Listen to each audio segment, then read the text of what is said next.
দুনিয়ার সবচেয়ে বড় মিরাকেল, অলৌকিক বিষয়। কেন?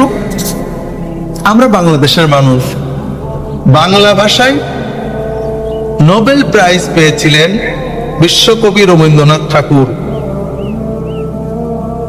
কোন কাব্যগ্রন্থের উপরে? গীতাঞ্জলি। খুবই মূল্যবান, খুবই পড়ার মতো বই এবং আবেগ,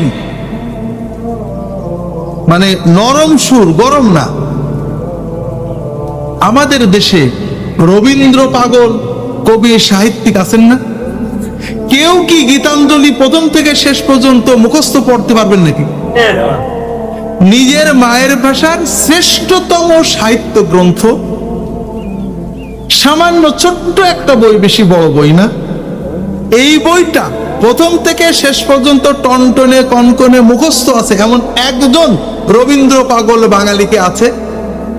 বিশ্বে কোথাও নেই যে কোনো মানুষ তার নিজের ধর্মগ্রন্থ, সাহিত্য গ্রন্থ, কাব্যগ্রন্থ মুখস্থ রাখতে পারে। আছে নাকি? নেই। একমাত্র ব্যতিক্রম আল্লাহর কোরআন, ঠিক না? একটা বাঙালি, এবারে একটা মেয়ে, 7-8 বছরের একটা মেয়ে, আর 3-4 বছর আগে একটা ছেলে, ওই হুফাজুল কোরআনে, হাফেজে কোরআন, 7-8 বছরের ছেলে মেয়ে, বাঙালি, মায়ের ভাষা না, সম্পূর্ণ অপরিচিত অপরিজ্ঞাত একটা ভাষার একটা বিশাল 600-700 পৃষ্ঠার একটা বই প্রথম থেকে শেষ পর্যন্ত এমন মুখস্থ করে যে দাঁড়িয়ে বসে এক জায়গায় দাঁড়িয়ে কয়েক ঘন্টার ভিতরে সে পুরোটা পড়ে দিতে পারে।